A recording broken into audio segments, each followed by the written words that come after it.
जय हिंद दोस्तों, स्वागत है आपके अपने YouTube channel future focus academy पर। एक क्वेश्चन प्रीवियस ईयर में पूछे गए हैं, सो आप वीडियो को पूरा देखिएगा और ये सभी क्वेश्चन अच्छे से याद कर लीजिएगा। इसका PDF हमारे टेलीग्राम चैनल और व्हाट्सएप चैनल पर मिल जाएगा, लिंक डिस्क्रिप्शन में दे रखा है, वहाँ से ज्वाइन कर लीजिएगा।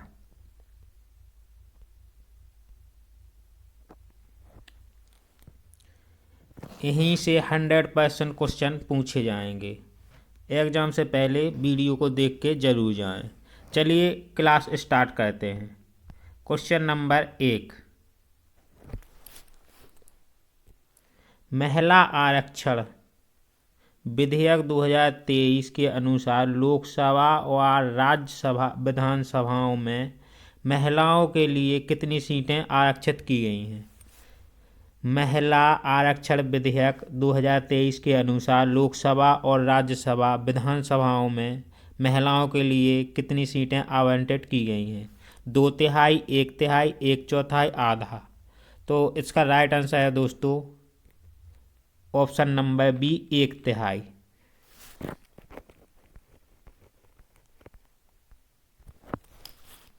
इसका सही आंसर 1/3 है। महिला आरक्षण विधेयक 2023 के अनुसार लोकसभा और राज्य विधानसभाओं में 1/3 सीटें महिलाओं के लिए आरक्षित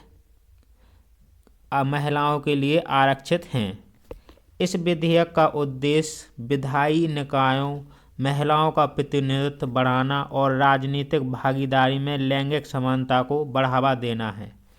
यह आरक्षण अधिनियम लागू होने से 15 वर्ष की अवधि के लिए लागू रहेगा। विभिन्न निर्वाचन क्षेत्रों में निष्पक्ष प्रतिनिधित्व सुनिश्चित करने के लिए प्रत्येक आम चुनाव के बाद महिलाओं के लिए आरक्षित सीटों को घुमाया जाएगा। इस पहल को महिलाओं को सशक्त बनाने और विधायी प्रक्रिया उनकी सक्रिय भागीदारी सुनिश्चित करने के लिए दिशा में एक महत्वपूर्ण कदम के रूप में देखा जा रहा है। चलिए नेक्स्ट क्वेश्चन देखते हैं। क्वेश्चन नंबर 2, पंडित बिरजू महाराज एक भारतीय नर्तक, संगीतकार, गायक, भारत में कथक नृत्य के कालका बिंदादीन घराने के प्रतिपादक हैं। तो इसका राइट आंसर है दोस्तों ऑप्शन नंबर ए, लखनऊ घराने।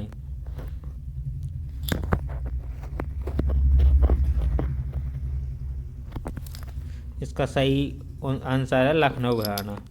पंडित बिरजू महाराज एक भारतीय नर्तक, संगीतकार, गायक, भारत में कथक नृत्य के कालका बिंदादीन घराने के प्रतिपादक हैं। कालका बिंदादीन घराना कथक नृत्य की लखनऊ शैली से जुड़ा हुआ है। बिरजू महाराज कथक में अपनी निपुणता के लिए प्रसिद्ध थे और उन्होंने भारत अंतर्राष्ट्रीय स्तर पर इसे लोकप्रिय बनाने में महत्वपूर्ण योगदान दिया है। उन्हें कई प्रतिष्ठित पुरस्कार प्राप्त हुए हैं, जिनमें भारत का दूसरा सर्वोच्च नागरिक सम्मान पद्म विभूषण भी मिला है। यदि आपको बेहतर तैयारी करना चाहते हैं तो आपको हमारे चैनल के माध्यम से डेली क्लासेस मिलती रहेंगी और मैं आपसे रिक्वेस्ट करता हूं, यदि अभी तक आपने हमारे YouTube चैनल को सब्सक्राइब नहीं किया है तो सब्सक्राइब कर लें, जिससे आपके पास हमारे वीडियो की नोटिफिकेशन पहुंचती रहे। गाइज वीडियो को लाइक शेयर ज़रूर कीजिएगा। सो गाइज हमने जितने भी क्वेश्चन लिए हैं वो इस परीक्षा के लिए अति महत्वपूर्ण हैं। चलिए अब नेक्स्ट क्वेश्चन देखते हैं।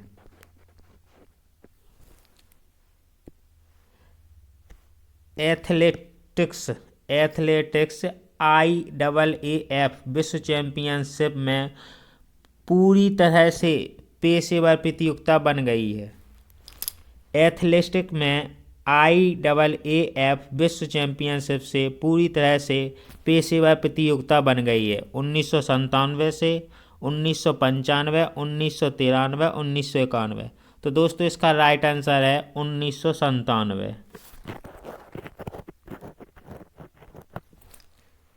इसका करेक्ट आंसर है 1997 IAAF विश्व एथलेटिक्स चैंपियनशिप पूरी तरह से पेशेवर प्रतियोगिता बन गई है। IAAF अंतर्राष्ट्रीय एथलेटिक्स महासंघ, जिसे अब विश्व एथलेटिक्स के नाम से जाना जाता है, इन चैंपियनशिप का आयोजन करता है। ये चैंपियनशिप द्विवर्षीय आयोजन है जिसमें दुनिया भर के सर्वश्रेष्ठ एथलेटिक्स ट्रैक फील्ड स्पर्धाओं में प्रतिस्पर्धा करने के लिए एक साथ आते हैं। पूर्णतः व्यवसाय प्रतियोगिता परिवर्तन चैंपियनशिप के संगठन प्रचार महत्वपूर्ण बदलाव आया है, जिससे उनकी स्थिति और वैश्विक पहुंच में वृद्धि हुई है। चलिए अब नेक्स्ट क्वेश्चन देखते हैं। क्वेश्चन नंबर 4, भारत के योजना आयोग के स्थान पर 2015 में कौन सी संस्था स्थापित की गई? भारत के योजना आयोग के स्थान पर 2015 में कौन सी संस्था स्थापित की गई है? ऑप्शन नंबर ए नाबार्ड, नीति आयोग, भारतीय रिजर्व बैंक और सेबी। तो इसका राइट आंसर है दोस्तों option number B, NITI Aayog.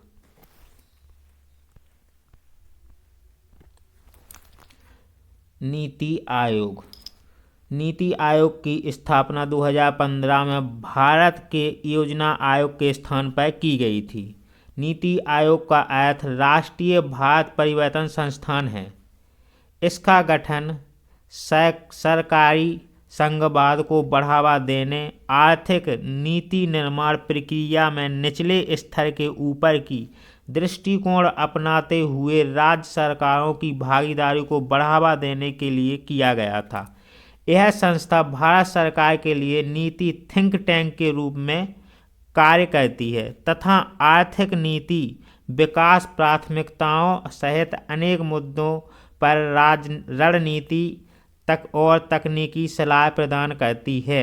चलिए अब नेक्स्ट क्वेश्चन देखते हैं। क्वेश्चन नंबर 5, वारांश हिंदू त्योहार दिवाली के समान है। वारांश हिंदू त्योहार दिवाली के समान है जिसे निम्नलिखित में से किस जनजाति द्वारा मनाया जाता है? वारांश हिंदू त्योहार दिवाली के समान है जिसे निम्नलिखित में से किस जनजाति के द्वारा मनाया जाता है? दोस्तों इस क्वेश्चन को अच्छे से याद कर लीजिएगा। इसका राइट आंसर है बारली और कोकना।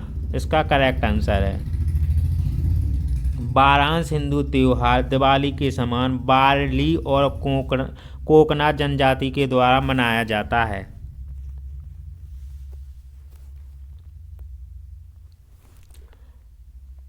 सही उत्तर है बारनी और कोकना।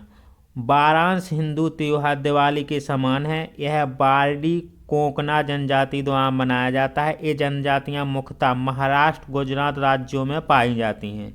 यह त्यौहार बुराई पर अच्छाई की विजय का प्रतीक है। इसे विभिन्न पारंपरिक अनुष्ठानों और उत्सवों के साथ मनाया जाता है। चलिए नेक्स्ट क्वेश्चन देखते हैं। रंगास्वामी कप खेल से संबंधित है। रंगास्वामी कप खेल से संबंधित है। Football, hockey, tennis, badminton. दोस्तों तो इसका करेक्ट आंसर है option number B, Rangaswami cup hockey से संबंधित है। इसे अच्छे से याद कर लीजिएगा। Open network for digital commerce द्वारा एक पहल है। Open network for digital commerce द्वारा एक पहल है। सांख्यिकी और कार्यक्रम कार्यान्वयन मंत्रालय, सूचना एवं प्रसारण मंत्रालय, उद्योग एवं आंतरिक व्यापार संवर्धन विभाग, नीति आयोग। तो इसका राइट आंसर है दोस्तों ऑप्शन नंबर सी। इसका करेक्ट आंसर है उद्योग एवं आंतरिक व्यापार संवर्धन विभाग।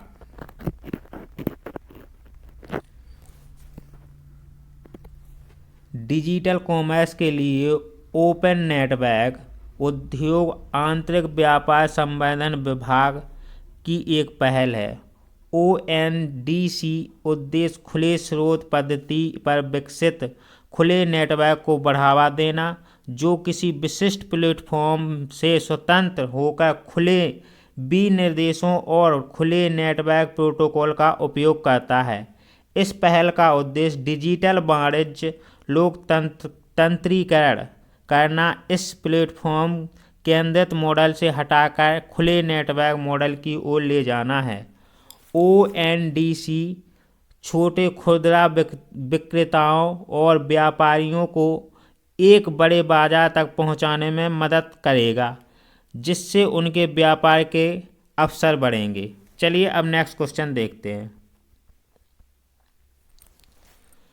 मुद्रा आपूर्ति सबसे अधिक उपयोग किया जाने वाला माप है। मुद्रा आपूर्ति का सबसे अधिक उपयोग किए जाने वाला माप है M1, M2, M4, M3। तो इसका राइट आंसर है दोस्तों M3, यानी ऑप्शन नंबर डी इसका करेक्ट आंसर होगा। M3 मुद्रा आपूर्ति का सबसे अधिक इस्तेमाल किए जाने वाला माप है। भारत में भारतीय रिजर्व बैंक RBI मुद्रा आपूर्ति मुख्य माप के रूप में M3 का उपयोग करता है। M3 M1 सार्वजनिक मुद्रा बैंकों के पास मांग जमा के साथ साथ बैंकों के पास सावधि जमा के लिए भी शामिल है।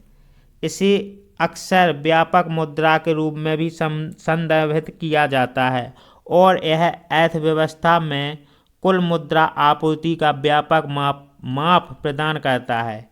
M3 बैंकिंग प्रणाली में समग्र तरलता को दर्शाता है और इसका उपयोग मौद्रिक नीति विश्लेषण और निर्माण के लिए किया जाता है। चलिए दोस्तों नेक्स्ट क्वेश्चन देखते हैं।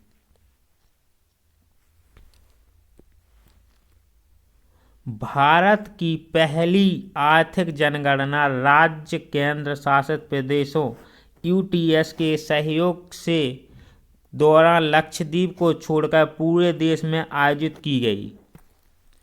भारत की पहली आर्थिक जनगणना राज्यों केंद्र शासित प्रदेश UTS के सहयोग से के दौरान लक्षद्वीप को छोड़कर पूरे देश में आयोजित की गई।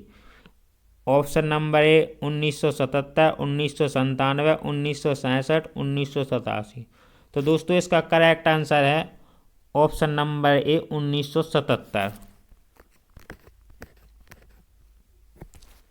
भारत की पहली आर्थिक जनगणना राज्य 1977 में राज्य संघों क्षेत्रों के सहयोग से लक्षद्वीप को छोड़कर पूरे देश में आयोजित की गई थी।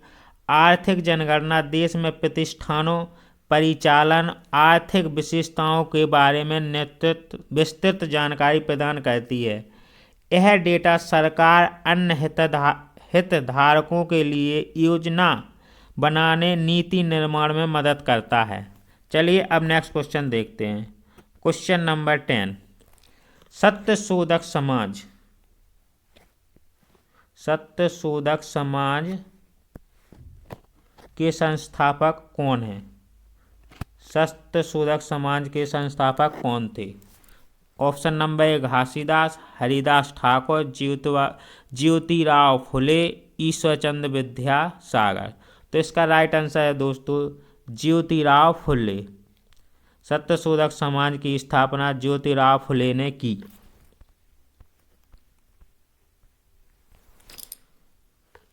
ज्योतिराव फुले सत्यशोधक समाज के संस्थापक थे।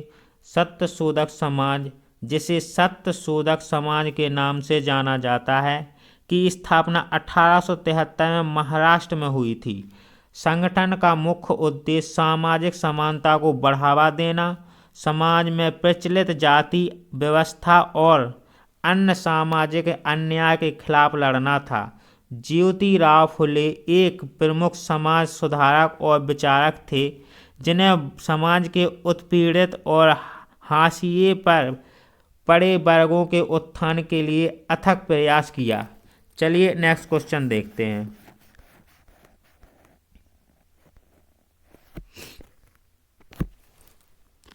तेईस मई 2024 को भारतीय प्रतिस्पर्धा आयोग के अध्यक्ष के रूप में कौन शामिल हुए? 23 मई 2023 को भारतीय प्रतिस्पर्धा आयोग के में अध्यक्ष के रूप में कौन शामिल हुए? शांति एकबरम, रवनीत कौर, लीना नायर, नैना लाल किदवई। तो इसका राइट आंसर है दोस्तों रवनीत कौर, इसका करेक्ट आंसर है। रवनीत कौर 23 मई 2023 को भारतीय प्रतिस्पर्धा आयोग के में अध्यक्ष के रूप में शामिल हुए। बाजार में निष्पक्ष व्यापार प्रथाओं की देखरेख करने तथा सुनिश्चित करने में उनकी महत्वपूर्ण भूमिका है। व्यवसाय प्रतिस्पर्धा कानूनों का अनुपालन करें। अर्थव्यवस्था के विभिन्न क्षेत्रों में स्वास्थ्य प्रतिस्पर्धाओं को बनाए रखने और बढ़ावा देने के लिए उनकी नियुक्ति महत्वपूर्ण है। चलिए अब नेक्स्ट क्वेश्चन देखते हैं। जब मेंडलीफ ने अपना कार्य प्रारंभ किया तो उस समय कितने तत्व थे? जब मेंडलीफ ने अपना कार्य प्रारंभ किया तो उस समय कितने तत्व थे? 36, 29, 63, 47। तो इसका राइट आंसर है दोस्तों ऑप्शन नंबर सी, 63 इसका करेक्ट आंसर है। जब मेंडलीफ ने आवर्त सारणी पर अपना काम शुरू किया तो 63 तत्व थे। मेंडलीफ आवर्त सारणी क्रांतिकारी थे क्योंकि उन्होंने तत्वों को उनके परमाणु द्रव्यमान के आधार पर व्यवस्थित किया तथा नए तत्वों के अस्तित्व और गुणों की भविष्यवाणी की। उनकी आवर्त सारणी से उन तत्वों के गुणों की भविष्यवाणी करना संभव हो गया जो अभी तक खोजे नहीं गए थे। मेंडलीफ के कार्य ने आधुनिक आवर्त सारणी का आधार तैयार किया जो परमाणु द्रव्यमान के बजाय परमाणु संख्या पर आधारित है। परमाणु द्रव्यमान की बजाय परमाणु संख्या पर आधारित है। चलिए दोस्तों नेक्स्ट क्वेश्चन देखते हैं।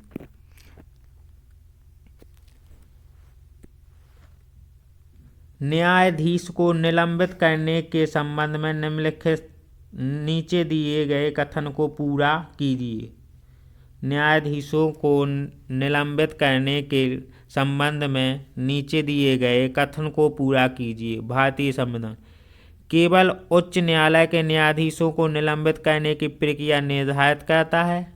न्यायाधीशों को निलंबित करने के लिए बहुत कठिन प्रक्रिया निर्धारित की गई है। इसमें न्यायाधीशों को निलंबित करने के लिए कोई प्रक्रिया निर्धारित नहीं की गई है। न्यायाधीशों को निलंबित करने के लिए बहुत लचीली प्रक्रिया निर्धारित की गई है। तो इसका राइट आंसर है दोस्तों ऑप्शन नंबर बी, इसका करेक्ट आंसर है। न्यायाधीशों को निलंबित करने के लिए बहुत कठिन प्रक्रिया निर्धारित की गई है।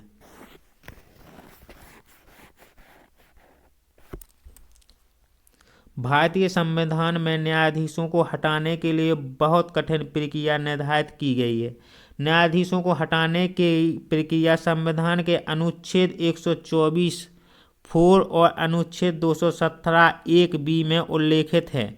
निष्कासन प्रक्रिया सिद्ध दुर्व्यवहार अक्षमता के आधार पर संसद के दोनों सदनों में विशेष बहुमत से प्रस्ताव पारित किया जाता है। यह कठोर प्रक्रिया न्यायिक स्वतंत्रता सुनिश्चित करती है और न्यायाधीशों को मनमाने ढंग से हटाए जाने से बचाती है।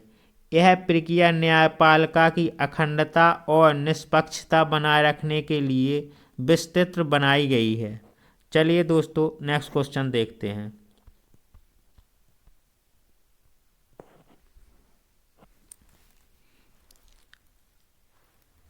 बैडमिंटन से संबंधित कौन सा कथन सही है? बैडमिंटन के खेल की शुरुआत में और जब स्कोर बराबर हो तो सर्वर बाएं सर्वर कोर्ट से सर्विस करता है। सर्वर और रिसीवर हमेशा विपरीत सर्विस कोर्ट में लेकिन एक ही तरफ खड़े होते हैं। तो इसका राइट आंसर है दोस्तों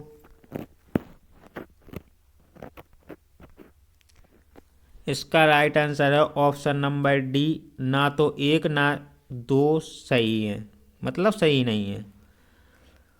बैडमिंटन से संबंधित निम्नलिखित में से कौन सा कथन सही है? बैडमिंटन के खेल की शुरुआत में और जब स्कोर बराबर हो तो सर्वर बाएं सर्विस कोर्ट से सर्विस करता है और सर्वर और रिसीवर हमेशा विपरीत सर्विस कोर्ट में लेकिन एक ही तरफ खड़े होते हैं।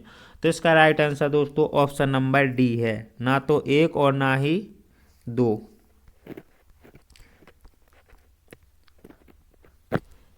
बैडमिंटन खेल की शुरुआत में जब स्कोर बराबर होता है तो सर्वर बाएं सर्विस कोर्ट से सर्विस करता है। यह कथन गलत है। बैडमिंटन में जब स्कोर सम होता है तो सर्वर दाएं सर्विस कोर्ट से सर्विस करता है और जब स्कोर विषम होता है तो सर्वर बाएं सर्विस कोर्ट से सर्विस करता है। इसलिए ये दोनों कथन गलत हैं। चलिए अब नेक्स्ट क्वेश्चन देखते हैं। Question number 15। मई 2023 में किस राज्य के मुख्यमंत्री को भय मुक्त राज्य के लिए भारत रत्न डॉक्टर अंबेडकर पुरस्कार से सम्मानित किया गया? मई 2023 में किस राज्य के मुख्यमंत्री को भय मुक्त राज्य के लिए भारत रत्न डॉक्टर अंबेडकर पुरस्कार से सम्मानित किया गया? उत्तर प्रदेश के मुख्यमंत्री, झारखंड के मुख्यमंत्री, केरल के मुख्यमंत्री, बिहार के मुख्यमंत्री। तो इसका राइट आंसर है दोस्तों उत्तर प्रदेश के मुख्यमंत्री। चलिए अब नेक्स्ट क्वेश्चन देखते हैं। इसके बारे में थोड़ा डिटेल से पढ़ते हैं। मई 2023 में यूपी के मुख्यमंत्री को भयमुक्त प्रदेश बनाने के लिए भारत रत्न डॉक्टर अंबेडकर पुरस्कार से सम्मानित किया गया है। यह पुरस्कार शासन और प्रशासन में ऐसे प्रयासों को मान्यता देता है जिन्हें कानून व्यवस्था बनाए रखने और नागरिकों की सुरक्षा सुनिश्चित करने में महत्वपूर्ण योगदान दिया है। राज्य में शांति बनाए रखने और अपराध दर को कम करने में मुख्यमंत्री की नीतियों और पहलों को अनुकरणीय बताया गया है। चलिए अब नेक्स्ट क्वेश्चन देखते हैं।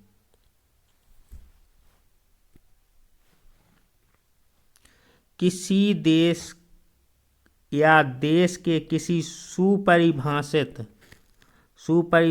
भाग के सभी व्यक्तियों से संबंधित जनसांख्यिकीय, आर्थिक, सामाजिक आंकड़ों को एक विशिष्ट समय पर एकत्रित करने, संकलित करने, विश्लेषण करने और प्रसारित करने की संपूर्ण प्रक्रिया है। किसी देश या देश के किसी सुपरिभाषित भाग के सभी व्यक्तियों से संबंधित जनसांख्यिकीय, आर्थिक, सामाजिक आंकड़ों को एक विशिष्ट समय पर एकत्रित करने, संकलित करने, विश्लेषण करने और प्रसारित करने की संपूर्ण प्रक्रिया है। जनसंख्या, राष्ट्रीय सर्वेक्षण, जनसंख्या जनगणना, संविधान। तो इसका राइट आंसर है दोस्तों ऑप्शन नंबर सी, जनसंख्या जनगणना।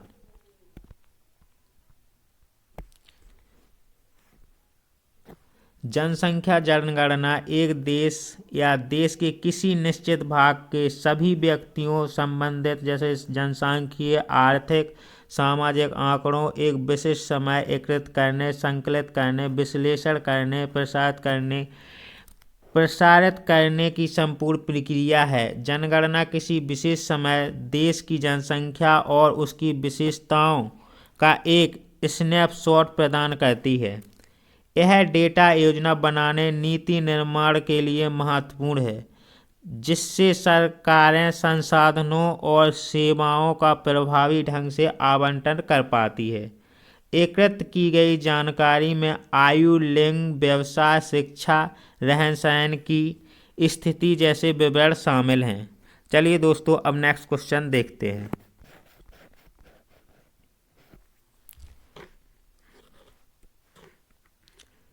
किस भारतीय नर्तक को 2018 में ओडिसी नर्तक के लिए संगीत नाटक अकादमी पुरस्कार दिया गया? किस भारतीय नर्तक ने 2018 में ओडिसी नृत्य के लिए संगीत नाटक अकादमी पुरस्कार दिया गया? डॉक्टर अरुणा मोहंती, अखम लक्ष्मी देवी, सुरूपा सेन, एलम इंदिरा देवी। तो इसका राइट आंसर है दोस्तों option number C, Surupa Sen. इसी क्वेश्चन को अच्छे से याद कर लीजिएगा। चलिए अब इसके बारे में थोड़ा डिटेल में जानते हैं। सुरूपा सेन 2018 में उड़ीसी नृत्य के लिए संगीत नाटक अकेडमी पुरस्कार जीता है। संगीत नाटक अकेडमी पुरस्कार भारत की राष्ट्रीय संगीत नृत्य नाटक अकेडमी द्वारा दिया जाता है। उड़ीसी भारत के शास्त्रीय नृत्य रूपों में से एक है जिसकी उत्पत्ति उड़ीसा राज्य से हुई। सुरूपा सेन को उड़ीसा नृत्य के क्षेत्र में उनके महत्वपूर्ण योगदान के लिए जाना जाता है। चलिए अब नेक्स्ट क्वेश्चन देखते हैं।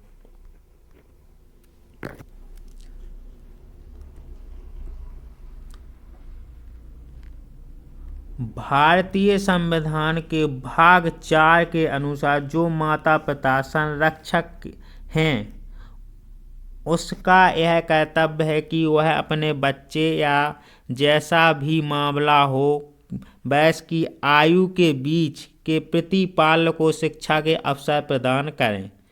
भारतीय संविधान के भाग 4A के अनुसार जो माता पिता या संरक्षक हैं उनका यह कर्तव्य है कि वह अपने बच्चों या जैसे कि मामला हो वयस्क की आयु के बीच प्रतिपाल को शिक्षा के अवसर प्रदान करें। 2 से 6 वर्ष, 6 से 14 वर्ष, 6 से 12 वर्ष, 4 से 14 वर्ष।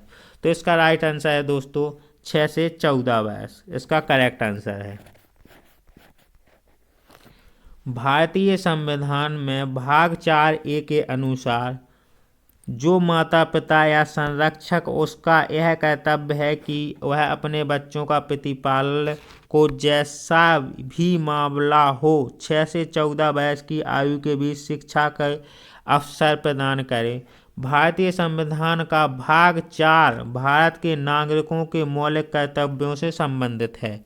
भारतीय संविधान का भाग 4 भारत के नागरिकों के मौलिक कर्तव्यों से संबंधित है। भाग 4A में अनुच्छेद 51A इन कर्तव्यों को निर्दिष्ट करता है जिसमें माता पिता या अभिभावकों का अपने बच्चों के लिए शिक्षा सुनिश्चित करने का कर्तव्य भी शामिल है। यह प्रावधान 86वें संविधान अधिनियम 2002 द्वारा जोड़ा गया। चलिए अब नेक्स्ट क्वेश्चन देखते हैं।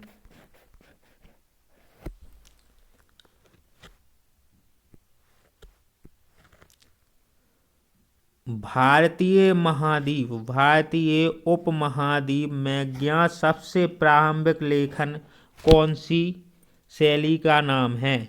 भारतीय उपमहाद्वीप में ज्ञात सबसे प्रारंभिक लेखन शैली का नाम क्या है?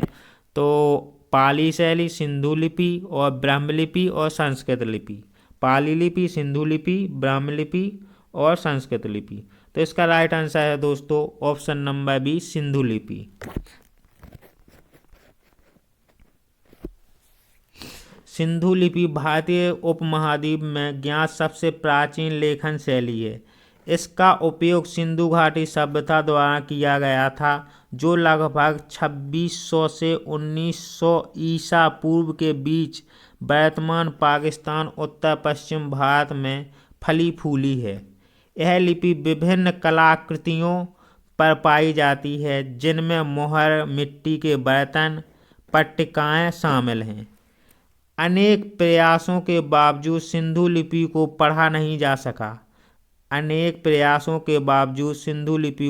नहीं जा सका। तथा इसकी वास्तविक प्रकृति कार्य अभी भी शोध और बहस का विषय हैं। इसमें अनेक प्रतीक जिनमें से कुछ बार बार दोहराए गए हैं जो लेखन या अर्ध लेखन की एक जटिल प्रणाली का संकेत देते हैं। चलिए अब नेक्स्ट क्वेश्चन देखते हैं।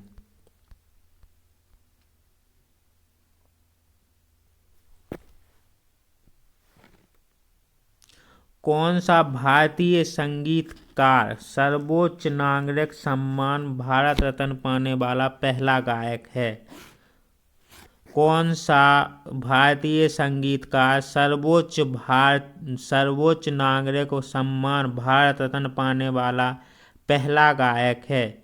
Zakir Hussain, A.R. Rahman, M.S. Subbulakshmi, R.D. Burman.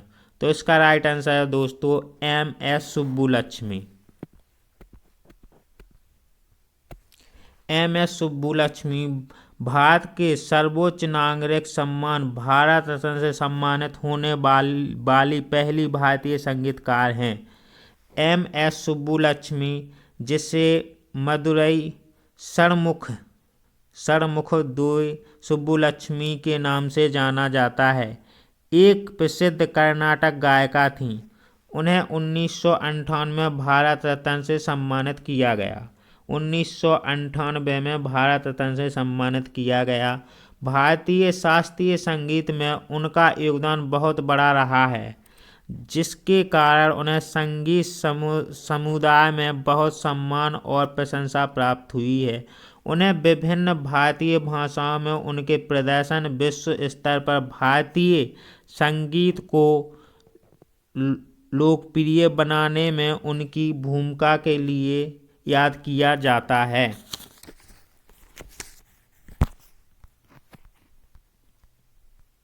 दोस्तों, यदि आपको हमारा यह वीडियो अच्छा लगा हो तो वीडियो को लाइक शेयर कीजिए और चैनल पर नए हो तो चैनल को सब्सक्राइब कर लीजिए, जिससे कि आपके पास हमारे वीडियो का नोटिफिकेशन पहुंचता रहे। चलिए मिलते हैं अब नेक्स्ट वीडियो में, तब तक के लिए जय हिंद दोस्तों।